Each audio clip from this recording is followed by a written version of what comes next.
और खबर उत्तराखंड के काशीपुर से है, जहां स्टोन क्रशर को लेकर एक बड़ा विवाद सामने आया है। आरोप है कि भाजपा नेता अनूप अग्रवाल, जो 55% के साझेदार हैं, उन्होंने अपने अन्य 4 पार्टनर्स के करीब 33 से 40 करोड़ रुपए हड़प लिए। अन्य साझेदारों ने आरोप लगाया है कि अनूप अग्रवाल हिसाब देने से बचते रहे और पुलिस से शिकायत के बावजूद भी कोई कार्रवाई नहीं हुई। तीनों पार्टनरों ने रामनगर रोड पर एक होटल में प्रेस कॉन्फ्रेंस कर कहा कि उन्हें धमकियां मिल रही हैं और अब वे कानूनी कार्रवाई की तैयारी में हैं। उन्होंने चेतावनी दी है कि अगर प्रशासन ने अभी भी उनकी नहीं सुनी तो वे आत्मदाह जैसा कदम उठाने को मजबूर होंगे। देखिए हमारी ये ब्यूरो रिपोर्ट।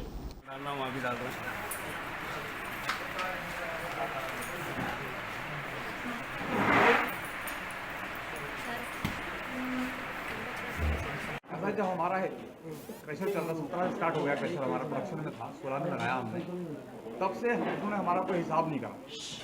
हमने जब भी कहा कि हमारा हिसाब करो, बैठ के लेन देन जो है, जो हमारा प्रॉफिट बनता है हमें प्रॉफिट दो, उन्होंने हमेशा कह दिया कि करते हैं, अभी करेंगे, कल करेंगे, परसों आऊँगा, आज अमोल नहीं है, आज अभिषेक नहीं है, आज रेनू नहीं है, आज मैं खुद स्वयं बाहर हूँ। और इन्होंने आगे हमारा हिसाब नहीं करा किस तरीके से, और धमकियाँ दिखाते तो आगे दिखाते थे, आज में बात करते थे। कितने समय की बात हो गई है जी? कितना समय हो गया इस चीज़ को? 17 से आज तक हो गया। इस बीच में तो वो गिरफ्तार भी हुआ था, कि उस बारे में क्या कहना चाहेंगे? गिरफ्तार तो हुए नहीं सर, पहले को आपके पास नहीं हुए, गिरफ्तार हुए नहीं, गिरफ्तार नहीं हुए। सर, जिस तरीके से कल अरविंद पांडे जी ने जो है पीसी करी थी, प्रेस कॉन्फ्रेंस करी थी, उन्होंने उनकी माता जी के साथ में, तो उन्होंने कहा कि हमारा बेटा जो है लगभग काफ़ी समय से जो है गायब है, तो क्या कहना है, किस तरीके का आरोप ये लगा है? ये वो खुद कह सकते हैं गायब है, कहाँ है हमें नहीं जानकारी, कहाँ है। अगर हमें जानकारी तो हम पकड़ के लाते और कहते हिसाब करवाइए हमारा। हम अरविंद पांडे जी को एड्रेस बताते हैं, अरविंद पांडे जी को सब पता है कहाँ है, कहाँ नहीं। कल पुलिस ने भी प्रेस कॉन्फ्रेंस की है और उनकी जो क्राइम हिस्ट्री है उसको खोला है, उस पर क्या कहना है? जो उन्होंने काम किए हैं, जो कर्म किए हैं, उसके सामने है, वो भरेंगे सब। 6 मुकदमे उनके ऊपर बताए जा रहे हैं कि किस तरीके से किस तरीके 7वां हम भी लगाएंगे, हमारा तो मुकदमा लग नहीं रहा, हमारी सुनने को तैयार नहीं हमारी। न्यायालय की शरण में गए हैं हम जी नहीं, अभी नहीं गए हम, अभी कहाँ, यहाँ अभी हम नीचे पहले जाएंगे तभी तो ऊपर जाएंगे। तो अब आपकी क्या मांग है और क्या कहना चाहते हैं? हमारा अरविंद पांडे जी से ये कहना है कि हम उनको लेके आएँ, बैठाएं, जहाँ वो कहें पंचायत रखने के लिए हम वहाँ जाने को तैयार हैं और हमारा हिसाब निपटाएं। तो यार भाइयों, बात ऐसी है कि कोई भी व्यक्ति किसी के ऊपर इल्ज़ाम लगाने से पहले उसे सोचना चाहिए।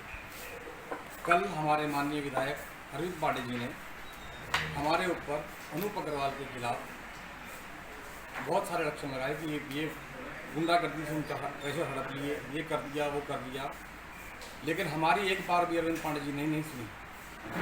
विधायक हमारे भी हैं, शिक्षा मंत्री हमारे भी हैं, इसीलिए हम आपसे आज प्रेस वार्ता करना चाह रहे हैं कि उनको सोचना चाहिए था कि अगर हमारे विधायक हैं, वो अकेले अनूप अग्रवाल के विधायक नहीं हैं, शिक्षा मंत्री रहे हैं, अच्छी उस पर रहे हैं, पहले हमसे भी आकर एक बार मिलते और हमसे हम हालचाल पूछते।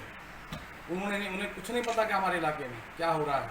हमारे घर में बुजुर्ग हैं, 85 साल के बुजुर्ग हैं हमारे, सब कुछ है उनका। अगर उनकी अनूप अग्रवाल जी की माता 50 साल की, तो हमारे घर में 85 साल के बुजुर्ग हैं, जिनकी कंडीशन आप लोग आके देखें तो क्या है कंडीशन। अनूप अग्रवाल जी ने हमारे साथ कितनी बड़ी धोखाधड़ी करी है, आप सबको पता हो। हमने 23 मार्च को हमने एक प्रेस कॉन्फ्रेंस करके सबको अवगत कराया था, सभी मीडिया को। हमारा उसमें कुछ नहीं हुआ अभी तक। हम आपको बताना चाहते हैं कि हमने एक पुश्तैनी ज़मीन पर प्रेशर लगाया था, जिसमें 45 पैसे के हिस्सेदार हम थे और 55 पैसे का अनूप अग्रवाल। हमने 2016 में मुरलीवाला स्टोन क्रशर के नाम से स्थापित किया था। मैं गुरपेश सिंह, गुरविंदर सिंह, लखविंदर सिंह, बलविंदर सिंह, हम लोगों ने स्टोन क्रशर स्थापित किया था। लेकिन 17 में प्रोडक्शन आने के बाद में आज तक उन्होंने हमारा किसी भी प्रकार का कोई हिसाब नहीं किया। लाखों रुपए का इनकम हुई, हमने मेहनत करके पूरा खड़ा किया क्रशर, किसी भी प्रकार का हमें उन्होंने प्रॉफिट नहीं दिया आज तक। प्रॉफिट मांगने पर बार बार धमकियाँ देना, बार बार गाली गलौज करना, फ़ोन से उठकर चले जाना, ये भाई साहब उसका सिस्टम था। अब अरविंद पांडे जी ने कल हमारे ऊपर कहा कि इसमें गुंडे हैं, इसमें राजनीतिक पार्टियां लगी हुई हैं। हमने पुलिस में भी जाके रिपोर्ट की, हमारी पुलिस ने भी नहीं सुनी। अरविंद पांडे जी ने पुलिस पर दबाव बना दिया, हमारी कोई कार्रवाई, हमारा कुछ भी सुनाई नहीं हो रही है। कोश्यारी जी के नाम लेते हैं, अनूप अग्रवाल, अरविंद पांडे का बार बार नाम लेते हैं कि अरविंद पांडे तो तुम्हारा ये करवा दूंगा, वो करवा दूंगा, तुम्हारा हिसाब दूंगा मैं अच्छे तरीके से। मैंने तो बड़ों का हिसाब नहीं दिया, तुम कौन होते हो हिसाब लेने वाले? किस बात का हिस्सा मांग रहे हो, किस बात का तुम्हें हिसाब चाहिए? आज ये कंडीशन है हमारी कि हमारी कोई गुहार नहीं सुन रहा है कहीं पर भी, ना पुलिस प्रशासन सुन रहा है, ना कोई शासन नहीं सुन रहा है, ना कोई प्रशासन नहीं सुन रहा है। अब आगे क्या रणनीति है आपकी, किस तरीके की? रणनीति अभी तो हमारे पास बहुत कुछ कहने को है। हमारे पास आज बैंक लोन इतना बड़ा खड़ा कर दिया है, कम से कम 33 से 40 करोड़ रुपए का क्रैशर को चस्पा लगा हुआ है। 33 से 40 करोड़ रुपए का लोन हमारे क्रैशर के ऊपर है इस टाइम, जो देनदारी बनती है, जिसमें हमें हमारा भी हिस्सा है उसमें। इन्होंने कोई हिसाब नहीं किया और यहाँ से हमारा सब कुछ छोड़ के चले गए। अब बैंकों ने जो लेनदार हैं वो सब हमारे घर पहुँच रहे हैं, क्रैशर में पहुँच रहे हैं, क्रैशर सीज करने की कंडीशन में है। बैंक जो है अपना सब नोटिस चस्पा कर रहे हैं वहाँ। वो कब तक रहेगा ऐसा मामला? गाड़ियों का कोई टैक्स नहीं दिया है उन्होंने।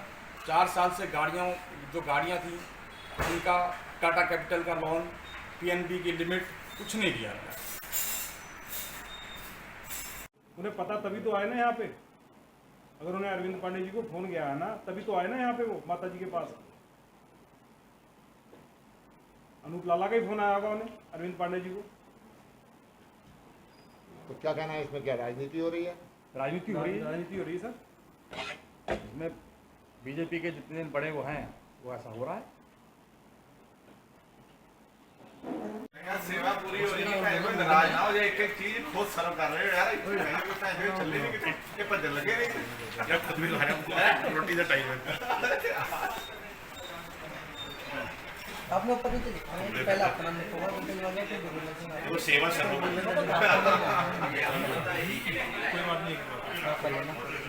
माइंस एंड मिनरल्स माइन चलाई जा रही है, जिस पर भी जांच कराई जा रही है, वो वहां पर भी कईयों लोगों को चूना लगा कर चुके हैं। ये वहां से ज्ञात हुआ है। क्या करें आप बताइए।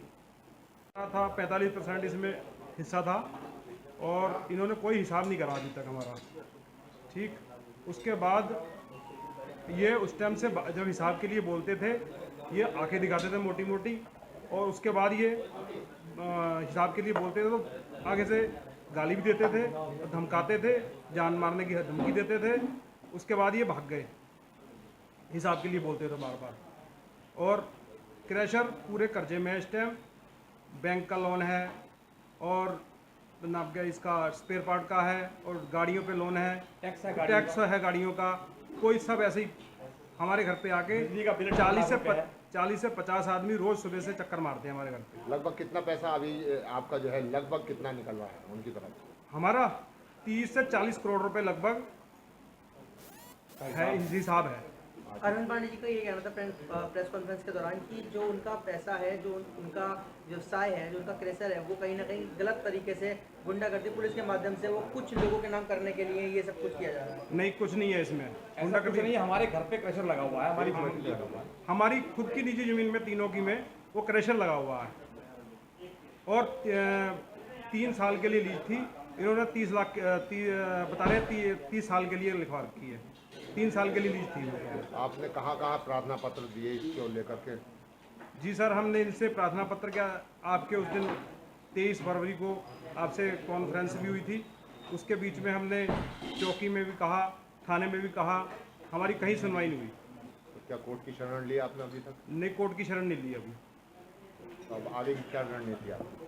हमारी रणनीति ये है, अगर ये अरविंद पांडे जी हमारी सुनते हैं, नहीं सुनते हैं, तो उसके बाद हम आत्मदाह का कोतवाली में आत्मदाह की करेंगे।